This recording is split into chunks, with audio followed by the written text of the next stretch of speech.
J'avais réservé la chambre par téléphone. Je me disais que par ce biais, on ne verrait pas que je n'avais pas encore 20 ans et qu'on me jugerait moins. J'avais organisé tout mon week-end pour disparaître aux yeux du monde.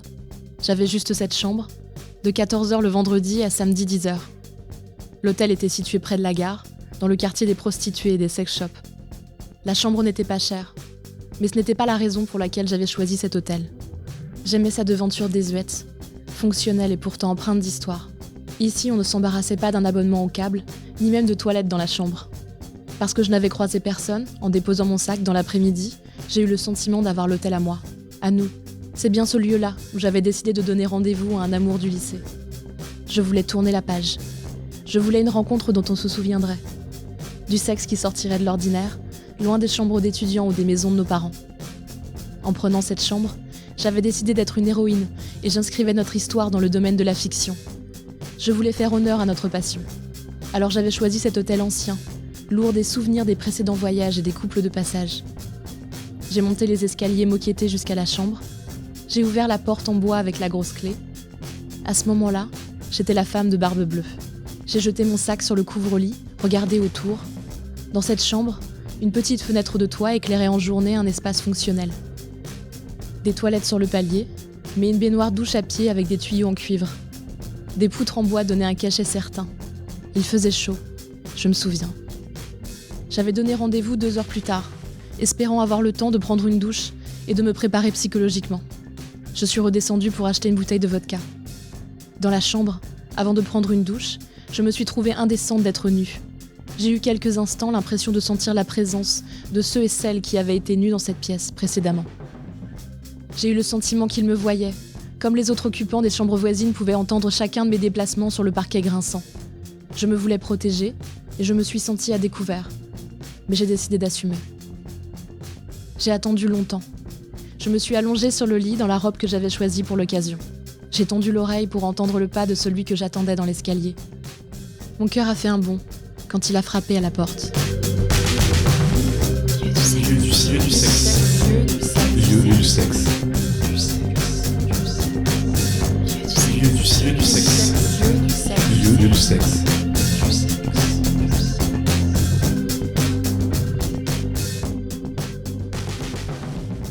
L'hôtel, quand il n'est pas justifié par un déplacement familial ou professionnel, ça a toujours fait partie de mon imaginaire.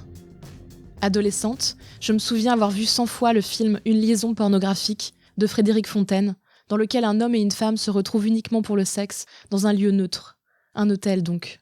Plus tard, au cinéma puis dans la vie, j'ai découvert le charme des bars d'hôtel, comme Rousse. Il y a une dimension du fantasme de pouvoir s'inventer une autre vie, une autre personnalité.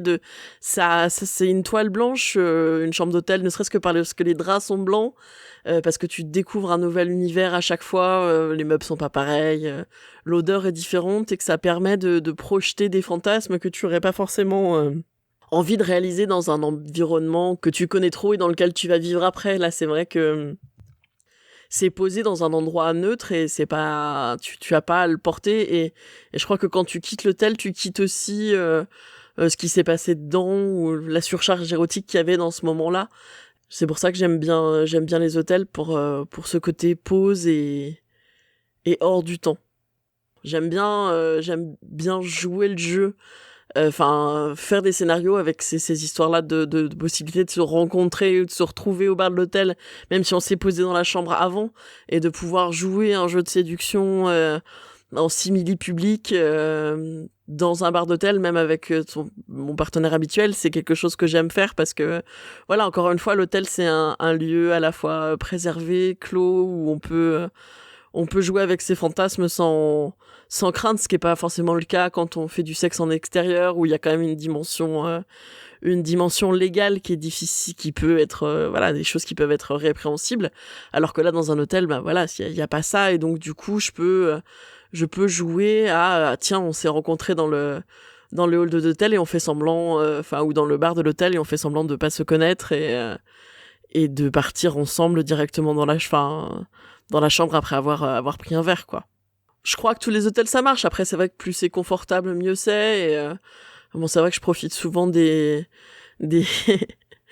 des réservations à l'hôtel de mes camarades de jeu qui prennent par leur boulot, donc c'est toujours des hôtels un peu classe, un peu du 3-4 étoiles qui avec un certain nombre de prestations, mais c'est vrai que les grands lits c'est confortable, ce genre de choses. Après je pense que ça joue dans n'importe quel lieu qui est différent du lieu d'habitude. Il y a cette excitation là du premier moment, et c'est vrai que dans un hôtel bah tu vas rarement dans la même chambre ou rarement dans le même hôtel, donc c'est ça c'est cette nouveauté qui personnellement m'intrigue et m'intéresse dans les hôtels. J'enchaînais un peu les rencontres et sur Tinder, je suis tombée sur un profil de couple. J'avais rarement eu d'expérience 3 et du coup avec ce couple de Suisses, c'était plutôt bien passé, la conversation était agréable. Ils venaient tous les deux en week-end près de chez moi. L'occasion faisant le larron, on décide de se rencontrer. Je suis allée directement les rejoindre dans leur hôtel. Donc on commence à discuter, on va dîner, on boit un peu, etc., etc. Donc visiblement on allait poursuivre la nuit ensemble, et donc on voulait quand même pouvoir, pour garder le côté un peu festif, monter une bouteille dans la chambre. Après moi je me demandais, c'était la première fois que je faisais ça, pas la première fois que j'allais dans un hôtel pour faire que du sexe, mais à 3, oui. Donc je me disais, qu'est-ce qui va se passer? Est-ce qu'on va nous regarder bizarrement? Est-ce qu'on monte tous les 3? Est-ce qu'il y en a 2 qui montent et que moi je les rejoins? Ça je ne savais pas. Voilà, j'étais un peu dans l'appréhension. Et donc on voulait se prendre une bouteille. Et donc la jeune femme décide d'aller demander au maître d'hôtel si elle peut commander une bouteille de vin. Alors le maître d'hôtel accepte tout à fait, lui vend la bouteille sans problème et lui file 2 verres. Et donc il y a toute une péripétie pour lui dire qu'en fait il fallait pas 2 verres mais 3, qui s'est réglée donc par cette jeune femme très entreprenante qui était en train de lui dire en fait très cash, écoutez, en fait il faudra 3 verres. Et c'était très drôle de voir le regard du maître d'hôtel se poser sur nous 3 finalement, et dire ah ok, et voilà. Et donc après, c'est vrai que une fois qu'on a quitté le lobby et les parties un peu communes de l'hôtel, les choses ont été plus simples, puisqu'elles se déroulaient plus sous le regard des gens qui pouvaient savoir ce qui se passait, puisque c'est vrai que le coût des 3 verres était relativement explicite. Je suis partie dans la nuit parce que c'était ma première fois avec un couple et que je voulais les laisser tranquilles en fait. Et donc du coup, je suis partie au milieu de la nuit. Et là aussi, alors c'était différent parce que c'était plus les mêmes personnes dans le hall, mais quand tu quittes un hôtel à 3h du mat, la tête un peu enfarinée, tu sens que les regards qui se posent sur toi, voilà, quand tu es une femme seule et que tu quittes un hôtel à 3h du mat en appelant un taxi, tu sens bien que les gars les gars de l'accueil te regardent pas comme si t'étais une cliente lambda. Et encore, moi j'avais fait attention à m'habiller de façon très très sobre et pas du tout aguicheuse pour pas avoir de problème, pour pas passer pour une travailleuse du sexe, j'en sais rien. Il y a eu les hôtels de passe, les hôtels de luxe, les chaînes d'hôtels. Et finalement, le lieu devient vite comme un personnage supplémentaire à l'histoire. Il conditionne l'action, il crée l'ambiance. Choisir un hôtel pour un rendez-vous, c'est donner un corps, une couleur, une lumière à l'histoire. C'est aussi choisir quel personnage on veut jouer. C'est une décision capitale. L'hôtel, c'est un peu une ville dans la ville. Et ses habitants, les maîtres d'hôtel, personnel d'accueil, barman ou femmes de chambre, sont les spectateurs ou témoins actifs de notre histoire. C'est le cas de Mara, employée d'une chaîne d'hôtels dans une grande ville. Travaillant dans l'hôtellerie, je fais plus forcément gaffe aux gens qui passent quelle que soit l'heure de la journée à la réception. Mais moi, effectivement, comme je le savais, j'avais l'impression que tout le monde le voyait. J'avais l'impression que tout le monde savait pourquoi j'étais là, pourquoi j'arrivais à 10h30 du matin, et ce que je venais faire là avec ma tenue un peu élégante, bien maquillée, et en passant devant le lobby sans rien dire et en allant directement à l'ascenseur. Ça m'est arrivé une fois effectivement de prendre une réservation pour un couple, pour une personne où j'ai assez vite compris au téléphone quelle était sa demande, puisqu'elle a de suite annoncé la couleur en me disant je voudrais une chambre, mais est-ce qu'il serait possible de l'avoir dès midi? Nous n'allons rester que quelques heures. Bon là, il fallait pas faire de dessin, c'était quand même assez clair. Et ça a même été agréable d'être mise dans la confidence parce que du coup, j'ai fait en sorte que la chambre, aux femmes de chambre en disant celle-là, il faut vraiment qu'elle soit dispo à telle heure, de leur donner une qui était vraiment très haut dans les étages, où je savais à quoi elle ressemblait, je savais qu'elle était propice à créer un climat exprès pour ça. Effectivement, ça a été le cas une ou deux fois et je trouve ça assez agréable, ou en tout cas assez touchant de pouvoir aider à accéder à ça, en fait, à ce fantasme-là.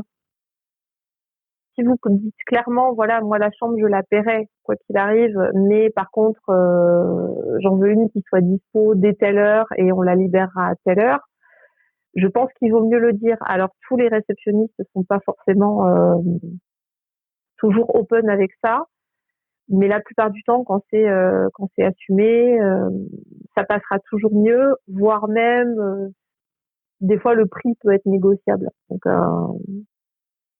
Donc je pense qu'il vaut mieux l'assumer très clairement que se cacher, bien que ça arrive souvent sur des. Alors il existe des sites où on peut réserver, ça s'appelle deuse.com simplement ou deuse.fr. Et c'est assez marrant parce que là, ils ont toujours une formulation qui est où ça joue vraiment sur les mots, où ils disent vous avez besoin de vous reposer dans la journée, entre deux rendez-vous, entre deux réunions, mais vous n'avez pas de lieu extrait, vous pouvez louer une chambre d'hôtel de telle heure à telle heure. Je pense que c'est le cas. Il y a peut-être des gens qui utilisent ça pour se reposer, mais en général, une chambre en day use, on sait pourquoi on la loue. Sur Facebook, on a un groupe de réceptionnistes qui est très gros, qui compte quasiment 15 000 membres et où on échange beaucoup des anecdotes entre nous. Soit c'est un groupe d'entraide, soit c'est un groupe où on échange des anecdotes. Ça arrive très souvent qu'il y ait des réceptionnistes qui nous mettent des photos des chambres quand on y retrouve des godes, des sous-vêtements, des sextoys, voire même les anecdotes des gens qui appellent en disant je pense que j'ai oublié quelque chose dans la chambre, mais qui n'osent pas citer l'objet. Et le réceptionniste sait pertinemment que l'objet en question, c'est un vibromasseur qui l'a retrouvé derrière le lit. Voilà.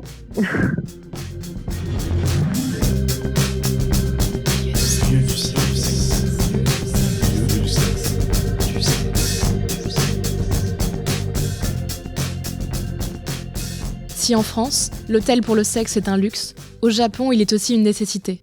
Pour de jeunes couples habitant chez leurs parents, ou dans des appartements trop petits ou trop éloignés, l'hôtel est la seule solution pour s'envoyer en l'air à moindre frais. Ces endroits qu'on peut ne louer que pour quelques heures s'appellent des love hotels. À Tokyo, ils se regroupent principalement dans un quartier dédié, la colline des love hotels, ou Dogenzaka, juste derrière le quartier de Shibuya. On y choisit sa chambre, souvent thématisée sur un écran. On récupère sa clé sans croiser de personnel et on profite des lieux pendant le temps imparti. Les chambres proposent aussi des prestations, comme un room service, un lit vibrant à pièces ou des sextoys à disposition.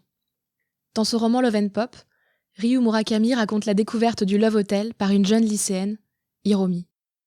Hiromi et Captain EO pénétrèrent dans un Love Hotel nommé La Seine, dont les murs de l'entrée étaient peints en rose et vert pâle. « Vous avez une chambre ?» Lorsqu'il s'adressa à la fille de la réception, la voix de Captain EO, toujours faible, semblait posée. « Il a l'habitude », pensa Hiromi. La vitre de réception était en verre teint. De ce côté-ci, c'était un verre dépoli qui empêchait de voir derrière, mais on pouvait être vu depuis l'autre côté.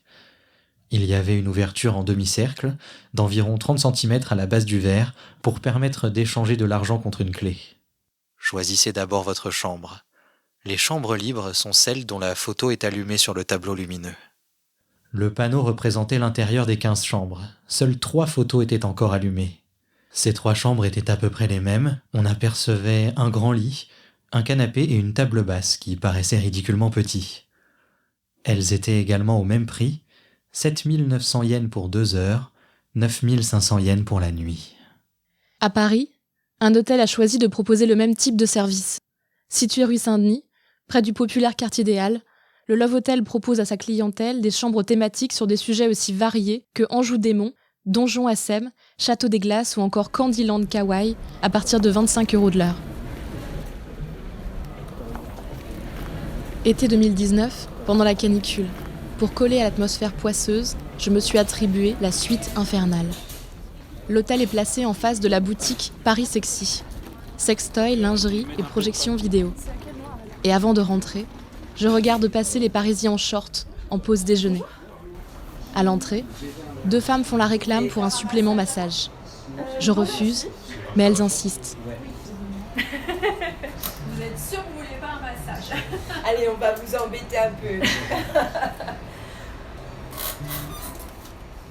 L'homme de l'accueil prend note de ma réservation et me conduit en silence jusqu'à la chambre.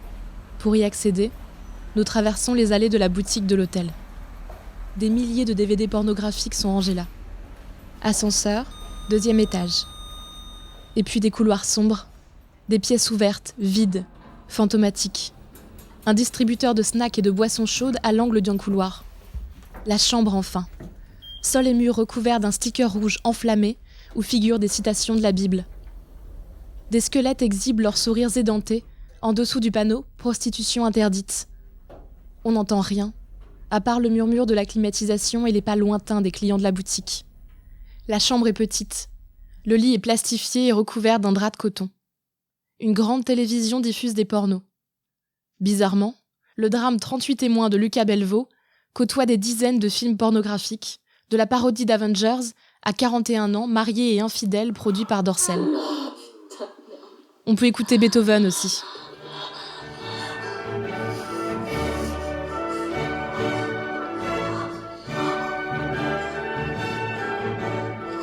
L'interface permet de faire un sudoku et de regarder France 24. La suite infernale est reliée à la chambre paradis par une fenêtre dont 2 volets roulants permettent de communiquer avec les occupants, de mater leurs ébats ou d'exhiber les siens. 2 préservatifs, pour votre santé il faut bouger, baiser, sont posés à côté du lit. À la fin de l'heure, je me promène dans les couloirs. Les chambres vides ont leurs portes ouvertes et proposent toutes des prestations différentes. Cage, sling ou encore lit vibrant. De l'art érotique orne les murs du couloir repeints en noir et sans aucune fenêtre. À la réception, les femmes qui proposaient un massage sont encore en poste et partagent une conversation enflammée. Je capture un de leurs sourires de connivence avant de remettre le pied dans la rue et de reprendre ma journée là où je l'avais laissée. C'est un cliché un peu désuet, mais qui est encore très actuel. Là où le Airbnb est fonctionnel, l'hôtel fait partie de l'histoire qu'on se raconte quand on choisit de s'y donner rendez-vous. Et à chaque hôtel, son scénario. À chaque lieu, la possibilité d'être quelqu'un d'autre et de vivre quelque chose de différent. C'est un fétichisme presque infini, du plus sordide au plus luxueux. C'est un roman ou un film. C'est probablement pour ça qu'autant de romans et de films se passent dans des hôtels ou des bars d'hôtels. C'est peut-être très français aussi. Héroïne, on porte un trench sous lequel on dissimule de la lingerie et on commande un gin tonic au bar en fin d'après-midi ou au milieu de la nuit. On s'imagine vamp, on rejoue le bon vieux cliché de la prostituée et du riche client. On prend le pouvoir sur ses désirs.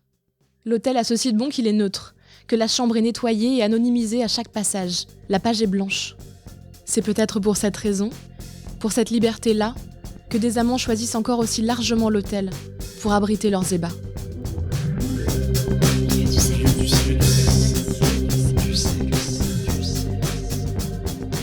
Vous venez d'écouter le 3e épisode de Lieu du sexe, une série de 5 reportages par Lucille Bélan, produite et réalisée par Slate.fr. Si ce podcast vous a plu, n'hésitez pas à lui mettre 5 étoiles et à vous abonner. Retrouvez les prochains épisodes de Lieu du sexe sur Slate.fr et votre application de podcast préférée.